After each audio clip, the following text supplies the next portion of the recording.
এক ইমাম সাহেবরে কইল, ইমাম সাহেব আপনার লজিং কিরকম, খাইন কিলা কিলা? কই নজর রাস্তা গাঁত খাবাই, প্রত্যেক গরো একদিন করি করি।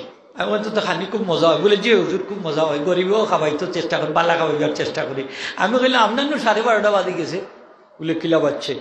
বলে কোনোদিন যদি শুক্রর করে ভরি যায় বাড়ি, তো কিতা করবো? ফালা যদি শুক্রর করে ভরে আজকের খানি, তাইলে এই দিন যত নামাজ পড়াইবা প্রত্যেকটা সেজদা শেষ, প্রত্যেকটা দোয়া শেষ, আপনার নমাজ কবুল হইতো না, দোয়া কবুল হইতো না। নাউজুবিল্লাহ হোক। তাইলে সকল করে খাওয়া বালা নি?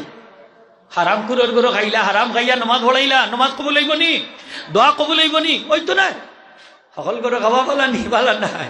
এর লাগি মতল্লি সাহেব দায়ী থাকবা।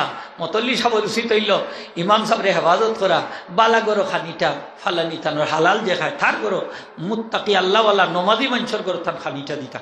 ঠিক না? মাথন নিয়ে আপনারা একমত নিয়ে আপনারা? এর লাগি প্রভাব বেশি দেখা তান করে দেলাইতা খেনে দিবা, নমাজ নষ্ট। হাবিব সাহেবরে নেগি আসতাম বছর কা বছর নমাজ পড়ে না বেনমাজি, ওগুই নেগি হাবিব সাহেবরে খাওয়াইতো। আস্তা রমজান খানো জানছে তো, ইফতার করাইলে 3টা পুরস্কার। রোজা আমার খাইয়া রোজা রাখবা, আমি সব পাইম। ব্যস্ত যাইব কি? নগদ ব্যস্ত হইতো কি? 3টা পুরস্কার, সারা জীবনের গুণা মা। ইফতার করাইলে গরদানটারে আল্লাহ জাহান্নাম থেকে মুক্ত করে দিবা। আর যত মানুষের ইফতার করিব প্রত্যেক রোজাদারের একটা রোজার সব পাইব। সুবহানাল্লাহ। এটা কত সপ্তাহে আমি খাওয়াই না, কেন খাওয়াই? ও বেনমাজির বাচ্চা খাওয়াই, হাবিব সাহেবরে খাওয়াই ব্যস্ত হইতো কি? নমাজ পড়ে না, হারাম খুর। নাউজুবিল্লাহ হোকা। খবরদার হাবিব সাহেব বলল দিন না যান দিবা। নমাজি মানুষের গড় দিকে, হালাল যে খায় তার গড় দিকে, আল্লাহওয়ালা মানুষের গড় দিকে। মসজিদের মতল্লি আল্লাহওয়ালা মানুষ, কিজাত মানুষ হোকা, আরো দূরে হোকা, কিজাত মানুষ? আল্লাহওয়ালা মানুষ। মুত্তাকি বা মুত্তাকি খেয়ে যে হারামটাকে নিজরে বাঁচাইয়া রাখ। ইমাম সাহেব নামাজ স্টার্ট করবা, আল্লাহর ওয়াস্তে হইয়া সুন্দর করে ব্যালেন্স রাখিয়া আল্লাহু আকবার হোক আমার লোকে। আচ্ছা, আল্লাহু আকবার হইলে আপনারা গুণ হইব না? সব আছে, সব আছে, আলহামদুলিল্লাহ সব আছে না নি খোকা? কারণ প্রত্যেকটা বালা শব্দ জমিনও থাকে না, আল্লাহর আরশ আজিমও গিয়া পৌঁছে। সুবহানাল্লাহ। আমরা তকবীর কই ইমাম সাহেবের পিছনে, সব তকবীর দায় গিয়ে আল্লাহর গেছে। আল্লাহ এখন কোথাকার তকবীর বলি? আল্লাহ বাদেশ্বর জামে মসজিদর ইমাম সাহেবের পিছনে নামাজ পড়া মুসল্লি হল তারার তকবীর। আল্লাহ কইবার যারা নামাজর পড়া এই মুহূর্তে সব আমি মাফ করে দিলাম। জুড়ে হোকা সুবহানাল্লাহ। তকবীরটা কিটা তাকেনি? বাংলাদেশও তাকেনি, মাত্তা নাইনি, জমিনও তাকেনি না, আসমানও দায়ী। খালি 7 আসমানও না, 7 আসমান ভরাই আরশে আজিমও। সুবহানাল্লাহ। এই তকবীরের দাম আছে নি না নাই? নারায়ে তাকবীর।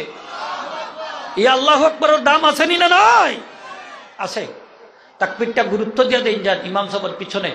ইমাম সাহেব তাকবীরটা দিবা খেয়াল করিয়া। আমার অনুরোধ, 2টা জায়গা বেশি ফাউল করেন। একটা হইল ফয়লা আল্লাহু আকবার, আর একটা সালামের মাঝে খেউ খেউ করেন আসসালামু আলাইকুম। লামরে বেশি লম্বা করিলাই তো মুসল্লি যে তাড়াহুড়া করে আসসালামু আলাইকুম, আসসালাম। হে ইমাম সাহেব তুমি তোমার দাও, তাইনত দিলা টানা আসসালামু আলাইকুম ওয়া রাহমাতুল্লাহ। ও দেখো কাছে ই মোরা মোরার দরকারটা কিতা করে শর্টকাট করে দিলে তো আসসালামু আলাইকুম ওয়া রাহমাতুল্লাহ, আসসালামু আলাইকুম ওয়া রাহমাতুল্লাহ। ওইছে না দিচ্ছেন টান আসসালাম, আসসালাম যাও খা আপনি যাও। এই মুসল্লির নামাজটা কি হইব? মকরুহে তাহরিমি হোকা, মকরুহে তাহরিমি। তাইলে মুসল্লির নামাজরে নষ্ট করাইবার মূলে খে দায়ী ইমাম সাহেব। তার উচিত আছিল লামরে একালিপ লম্বা করতাম, হয়ালিপ। আচ্ছা, আমরা একজনে সালাম দেই আসসালামু আলাইকুম, বলা নাইনি? নাই সময় কই আসসালামু আলাইকুম। বেসাব বালা আসেননি, বেসাব খিজালতির আর জায়গা হয়ে যায়নি, কইবা না নে খোকা? ই অত লম্বা সালাম দিলে এখানে নাই, তা খিজালতি করি দাও, কইবানি না কইতা না খোকা? কইবা। তে আপনি যে অত লম্বা সালাম দেই, আল্লাহ কইবা না নি কিতাব সালাম বেটা দিস আমরে? ফিরিস্তা হলে কইবা না নি অত লম্বা সালাম করে? বা একটু বাট্টি উট্টি করি দেও, মানুষের তো খাম কাজ আছে, আছে নি না? অনেক সময় মসজিদে বলে আজান দেই না, আল্লাহু আকবার। এক আজানে 10 মিনিট বেটা বাদেশ্বর বাজারও যায়নি। হ্যাঁ, ও ঢাকা দক্ষিণ থেকে বাদেশ্বর মুকাম বাজার 10 মিনিট আজান শেষ হন না, অত লম্বা আজান। এখানে আপনি অত লম্বা আজান দিলা? আজান দিবা তো এমন ভাবে প্রত্যেকটা হরমর হক আদায় করি আজান দিবা, আল্লাহু আকবার আল্লাহু আকবার। তাই না? আজান দেখুক আল্লাহ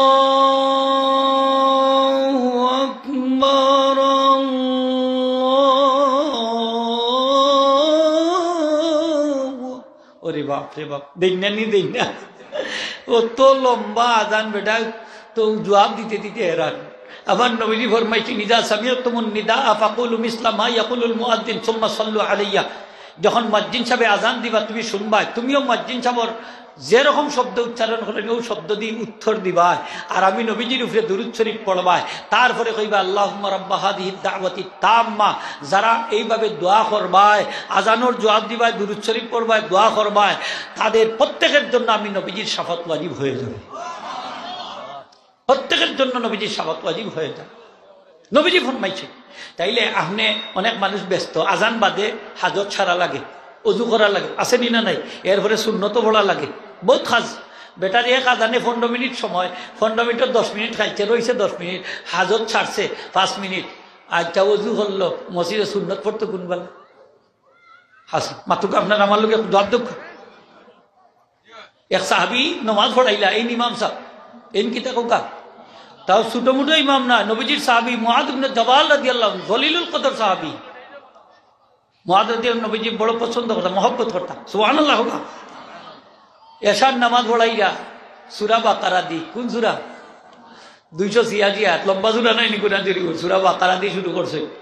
এক সাহাবি এই দর্জি ঠেইলা রাখি আইছেন বাজার থেকে, সারাদিন ব্যস্ত আইছে, নমাজ পড়তেও নেই, দেখো নেই সূরা বাকারা দিয়ে শুরু করেছে। এই নমাজ বাঙ্গিয়া একলা একলা করে বাড়িতে ইচ্ছে। অন্যান্য সাহাবি একলা মুআজের পিছনে যে ইক্তেদা করছেন কইলা এই দর্জি সাহাবি এই মুনাফিক হয়ে গেছে, দমাত বাঙ্গিয়া একলা একলা ঘুরিয়ে যাচ্ছেন, এই মুনাফিক। নবীজির দরবারও সকালে তাই এখন আসলাম, আপনার সাহাবি একলা আমি বলে মুনাফিক হয়ে গেছি। ইয়ার আসলাম মুআদ ইবনে জাবালের পিছনে নামাজের ইক্তেদা করছিলাম, এশার নামাজ, তাই সূরা বাকারা দিয়ে শুরু করেছে।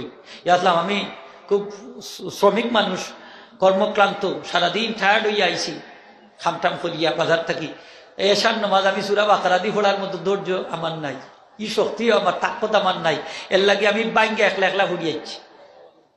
নবীজি মুআদ ইবনে জাবালের দেখাইয়া আইছেন, নিন্না কইল মাস নমাজ পড়াইতে একটু পিছনের মুসল্লি হলোর দিকে খেয়াল করি। সুবহানাল্লাহ। তোমার পিছনে অনেক দুর্বল মানুষ আছে, অনেক হাজতি মানুষ আছে, অনেক মহিলা আছে যে বাচ্চা দুধ খাওয়া বাচ্চা বাড়িতে আইছে, অনেক ব্যস্ত মানুষ আছে, তুমি তাদের দিকে লক্ষ্য করিয়া কেরাত পড়বা। তুমি কখন থেকে মানুষের গোলাম বানানি শুরু করছো? সুবহানাল্লাহ। রায় কার দিকে গেছে? মুসল্লির দিকে গেছে, মুসল্লির পক্ষে গেছে। এই মুনাফিক হইছেন না, কে হইছেন না? খালি যেমনে তেমনি মুনাফিক টাইটেল দেন না, এই মুনাফিক হইছেন, এই মুনাফিক হয়ে গেছেন। কারণটা তো আগে বুঝার দরকার আছে নি না নাই? বেটা ইমাম সাহেবের পিছনে নামাজ পড়েন না, কয়েকু মুনাফিক, এর লাগি পড়ে না, জিকাও কাখেনে পড়ে না। হ্যাঁ জিকাইছই, কারণ বাড়াই আইছে বলে খেনে বলে ইমাম সাহেবেরও খাস আমার পছন্দ না, হাসাও দেখা যায় একটা শরীয়তে মানে না, ন ঠেলাও শরীয়তে কিতা কয় বলে তাই দাড়ির মাঝে খেদাব দেই, এর লাগি পড়ি না। তো ওটা তো বালা খামু করছে, মাত্র না কেন মাত্তা নাই না বাদ করছে, বালা খামু করছে।